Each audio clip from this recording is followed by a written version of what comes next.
अमीर अमीर ही क्या जिसमें अमीरी न हो, और वह फकीर फकीर ही क्या जिसमें फकीरी न हो।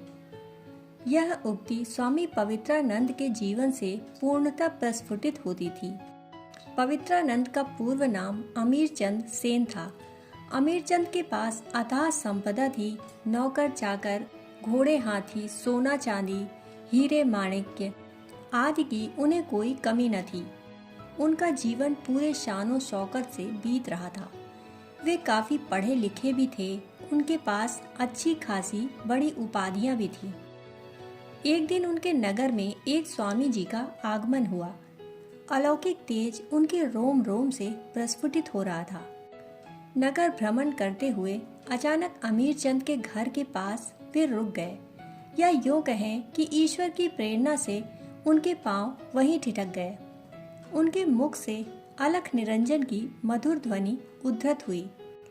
यह मधुर ध्वनि अमीरचंद सेन के कानों में पड़ी और कानों से होती हुई क्रमशः उनके हृदय व आत्मा में उतर गई। अमीरचंद सेन अपनी हवेली से बाहर निकले। उन्होंने स्वामी आचार्यानंद के दिव्य तेज को देखा तो देखते ही रह गए। अब से पूर्व उस नगर में ना जाने साधु फकीर के वेश में कितने ही लोग आए गए, पर अमीरचंद सेन के हृदय में स्वामी जी को देखकर ऐसी हलचल शायद ही पहली बार हुई थी। और हो भी क्यों ना, स्वामी आचार्यानंद सिद्ध महात्मा जो थे, वर्षों की कठिन तपस्या के बाद उन्हें भगवत दर्शन हुआ था। उनका आध्यात्मिक ओज, तेज व वर्चस्व देखते ही बनते थे। अपने गुरु के आदेशानुसार वे लोक कल्याण हेतु भ्रमण किया करते और आज उसी क्रम में वे अमीरचंद के नगर में पहुंचे। स्वामी आचार्यानंद जी को देखकर अमीरचंद के हृदय में काफी उथल पुथल थी कि स्वामी जी नगर में किसी के घर पर नहीं गए, परंतु मेरे यहाँ ही क्यों पधारे। मैं तो भोग विलास में जीवन जीने वाला एक सामान्य सा प्राणी हूँ, फिर उन्होंने मेरे ऊपर ही इतनी कृपा क्यों की।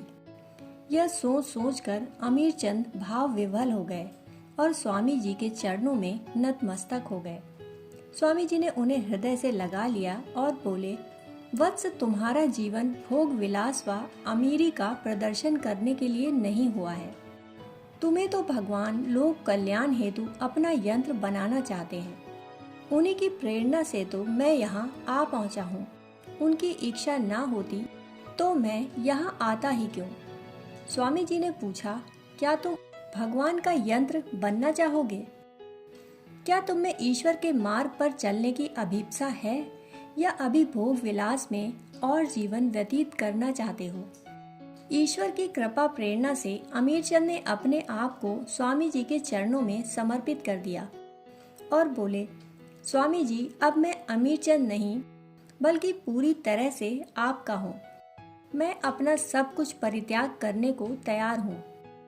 अमीरचंद अपनी अपार संपदा का परित्याग कर स्वामी जी के साथ उनकी कुटिया पर जा पहुँचे।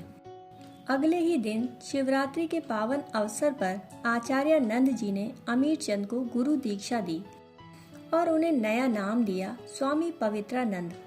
सेठ अमीरचंद सेन अब स्वामी पवित्रानंद बन चुके थे, और वह भी सिर्फ नाम से नहीं बल्कि अपने संपूर्ण कर्मों से भी।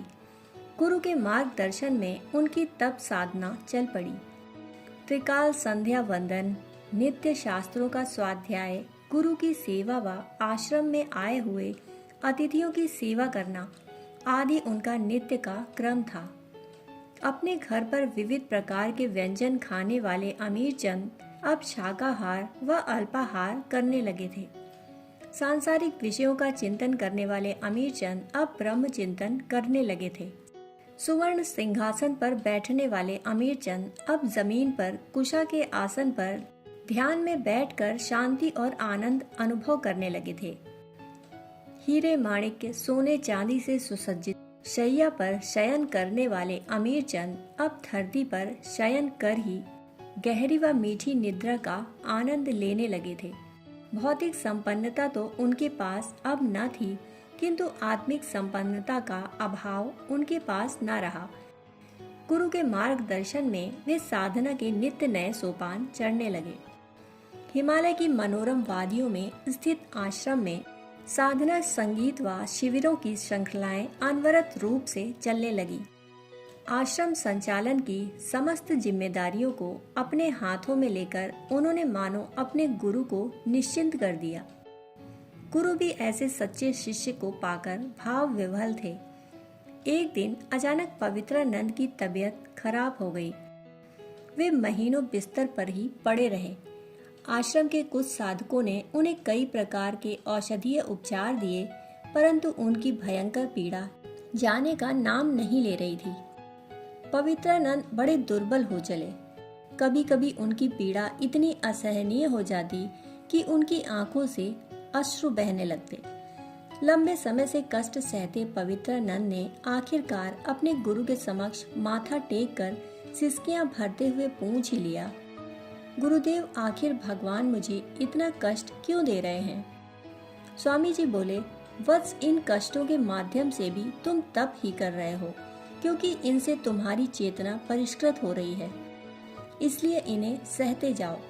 शिष्य को ढांढस बंधाते हुए स्वामी जी आगे बोले, वत्स, तुम्हारे अतीत के संचित कर्म अब प्रारब्ध बनकर प्रकट हो रहे हैं। भगवान के मार्ग पर चलते हुए कठिन तप साधना करने वाले साधकों के जीवन में अनेक प्रकार के कष्ट व कठिनाइयां आते हैं। इसलिए तप साधना में धैर्य व संयम की आवश्यकता होती है और तभी साधना पूर्ण होती है। वह साधक स्वयं को भगवत कर्म के अनुकूल यंत्र बना पाता है। कुछ समय उपरांत पवित्रानंद पूर्णतः स्वस्थ हो गए, मानो उन्हें नया जीवन मिला हो। वे गुरु के पास गए और बोले, गुरुदेव, अब मैं स्वस्थ हो चुका हूँ, अतः आप मेरा मार्गदर्शन करें। स्वामी जी ने कहा, वत्स, अब मेरे जाने का समय हो गया है। मैं तुम्हारे स्वस्थ होने की ही प्रतीक्षा कर रहा था। परमात्मा का बुलावा आने ही वाला है। शिष्यों को संबल प्रदान करते वे आगे कहने लगे, तुम सभी निश्चिंत रहना, मैं तुम सभी के प्राणों में सदैव स्पंदित होता रहूंगा और तुम सबको सदा प्रेरित करता रहूंगा। स्वामी जी ने आगे कहा, आज समाज में अज्ञान से ग्रस्त मनुष्य की दशा बहुत ही दयनीय है। उनके बीच जाकर तुम उनमें ज्ञान का अलग जगाओ, उन्हें सन्मार्ग पर चलने की प्रेरणा दो। यह जगत ईश्वर का ही भौतिक विस्तार है, अतः जगत की सेवा ही ईश्वर की सेवा है। ईश्वर के मार्ग में व्यक्तिगत कामना के लिए कोई स्थान नहीं। गुरु की इच्छा ही शिष्य की इच्छा है। यदि तुम सभी ऐसा कर सके तो वास्तव में भगवान के यंत्र बन सकोगे और यंत्र बनकर भगवत कार्य करने का सौभाग्य प्राप्त कर सकोगे। कुछ रुककर स्वामी जी पुनः बोले, साधकों, अब तुम जो भी कर रहे होगे वह तुम्हारे हाथों से मैं ही कर रहा होऊंगा। इतना कहकर स्वामी आचार्यानंद जी पद्मासन में बैठ गए और योग बल से उन्होंने अपने शरीर का परित्याग कर दिया। स्वामी पवित्रानंद जी आश्रम के अन्य गुरु भाइयों के ऊपर आश्रम की जिम्मेदारियां सौंपकर गुरु कार्य के लिए निकल पड़े। स्वयं को अपने गुरु का यंत्र व निमित्त मात्र मानते हुए वे आजीवन निष्काम कर्म करते रहे। हमें भी यदि अपने गुरु के हाथों का यंत्र बनना है तो हमें भी आधे अधूरे मन से नहीं बल्कि पूर्ण समर्पण भाव से स्वयं को समर्पित करना होगा। हमें वासना और अहंकार की बाधाओं को पार करना ही होगा। व्यक्तिगत महत्वाकांक्षा से मुक्त होकर, फलासक्ति से रहित होकर, अहम भाव से सर्वथा शून्य होकर ही भगवान के हाथों का यंत्र बना जा सकता है और उसके बाद ही भगवान का कार्य भी किया जा सकता है, जिसके फलस्वरूप साधक भगवत कृपा का अधिकारी बन सकता है। समर्पण का यह मार्ग हम में से हर एक के लिए अवश्य ही खुला है। कहानी सुनने के लिए आपका बहुत बहुत आभार। फिर मिलते हैं ऐसी ही कहानियों के साथ। तब तक के लिए धन्यवाद।